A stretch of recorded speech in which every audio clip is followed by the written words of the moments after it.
Joining me right now is Texas Congressman, House Foreign Affairs and Homeland Security Committee member August Pfluger. Congressman, so we heard from the climate envoy, and then we heard from the energy secretary, and they both said that pipelines are the best way to go to transport oil and gas, and yet Joe Biden, the president, cancels the XL pipeline. Explain this. Well, I don't know that there's any explanation for it. What a contradiction. You know, we've been talking about energy security being national security, and there you hear the envoy, former Secretary of State, Kerry, talking about China and the dependency that we have on them for renewables. I mean, he said 70+% of our solar panels are produced there. Most of the rare earth minerals are there, and yet we can't get them to acknowledge how devastating it can be when we see what has happened to the Colonial Pipeline and how that has impacted millions of people on the East Coast. Energy security is national security. So once again, we have a potential crisis in the making, all as a result of policy. I'm increasingly feeling like all of this overturn of policy that we saw from the Biden administration in the first 2 weeks of their administration is all because they want to overturn things that Trump put in place because they don't like Trump, and not for the actual reasons of what will benefit the American people. I mean, we've got a mea culpa on the border wall. The administration is now saying that it will resume construction on portions of the southern border wall levee in the Rio Grande Valley.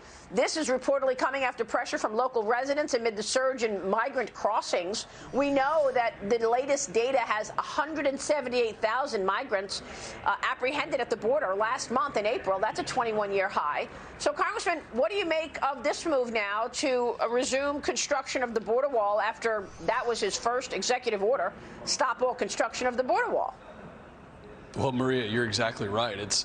They're taking the policies that they reversed because they just had this visceral hatred for what the administration did. But now they realize, oh, those were good policies. They actually worked. They were securing our country. And, you know, look, I mean, we've been asking the president and the vice president to come to the southern border to see firsthand, to talk to the Border Patrol agents like I have done and like so many of my colleagues have done, because we care about what they're going through and the resources they need. So, you know, it's no surprise that they're looking at this and finally admitting, without admitting it, you know, that they need to resume construction of the border wall. Yeah, I mean, look, it certainly feels like it's the Obama administration all over again.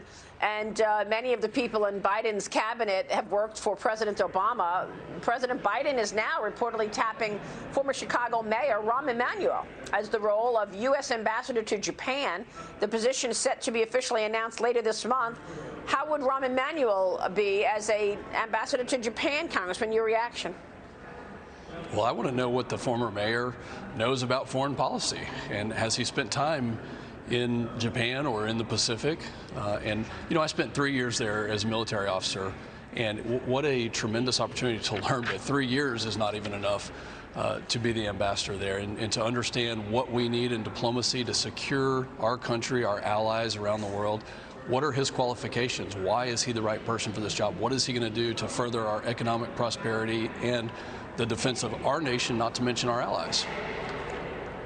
Yeah, look, I'm reading a Cornerstone macro note this morning from Nancy Lazar, and I love this report. Nancy does such a great job on China, and here's the title of it: Beijing's heavy hand pressuring U.S. multinationals, not just Chinese companies. This is a point that I've been making. As American companies get ready to set up shop in China, you better understand who the boss is. It's Xi Jinping, not your board of directors. Here's what we've got Nancy writing.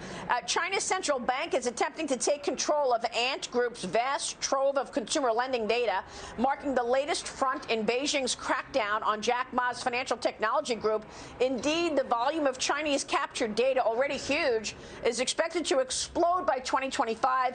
Beijing's heavy hand reaching for that data is emblematic of its technology innovation squashing policy drift, a particularly headwind for large cap stocks. She goes on to say that the Vanguard Group staff dialed into a video call, and what the Vanguard Group staff said was that the $7 trillion money manager was abandoning its push for a mutual fund license. Are American companies figuring it out that it's not just about the 1.4 billion person population in China? You are working with communists who are against America?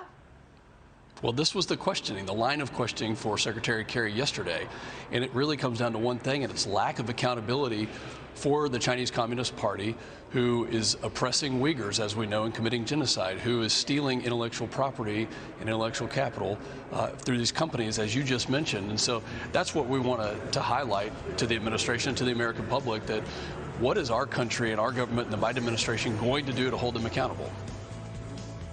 Yeah. We still don't know, Congressman. We don't know any clarity on any U.S.-China policy. So we'll have to keep raising the issue.